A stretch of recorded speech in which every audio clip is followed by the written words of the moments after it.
আমার আব্বু আমার জন্য কলর ডাল আর গরুর গোশত রাইন্দে নিয়ে আসে। আর আমার মা আমার জন্য কেক বানিয়ে দিয়েছে, খাবি তুই?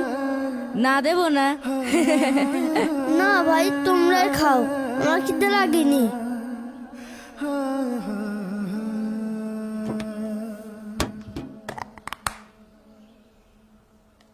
কিরে, ও আমার ব্যবসাতে খাবার চুরি করে খাচ্ছে কে?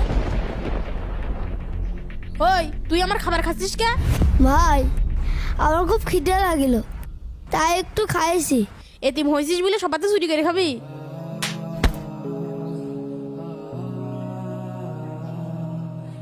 ভাই ভাই, আমি চুরি করে খাইনি ভাই, আমি তো। চুপ কর।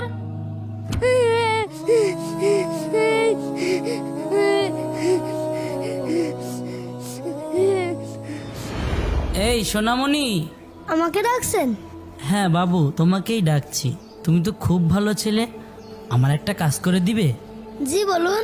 এই নাও 200 টাকা রাখো। ওই যে বাচ্চার ডেরা দেখতে পাচ্ছ না, ওখানে গিয়ে বলবা রফিক ভাই পাঠাইছে, 100 টাকার পোটলা দিতে বলছে, আর বাকি টাকাটা তুমি রেখে দিও।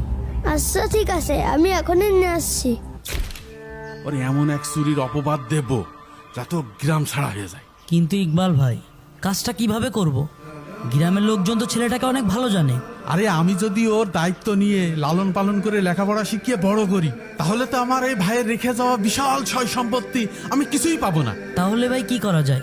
ওকে পোটলা কেচে ভাসিয়ে দেবো। এই নেন আপনার জিনিস, তাহলে আমি বাড়ি গেলাম। দাঁড়াও, কোথায় যাচ্ছ? কি হয়েছে এখানে? আপন, তুই মাদ্রাসা বাদ দিয়ে এই নোংরা জায়গায় কি করছিস? দেখেন, আপনি দেখেন, আপনার এই ভাতিজা এইটুক মানুষ কি করে ও আমার কাছ থেকে গাজার পুটলি নিতে এসে? এই যে এই লোকটা আমার আনতে পাঠাইছিল।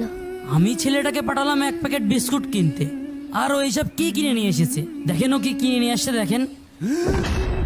ঠিক আছে, চল, তোর আজকে মজা আমি বের করছি। তোর ঘর যাবে, তোর বাপ ভরে বেঁচে গিয়েছে, আর এই নেটা আমার ঘরের উপর পড়েছে। আর না, এইবার তোর এতিম খানায় ছুঁয়ে যাবে। এই মন যাচ্ছি, তোর আজকে ছাড় নেই। হুজুর কই? হুজুর, মানে দামাদামি করছিস কেন? কোন যাবি তুই? হুজুর, ওকে আপনার এতিমখানায় ভর্তি করতে হবে। এই নেন কাগজপত্র।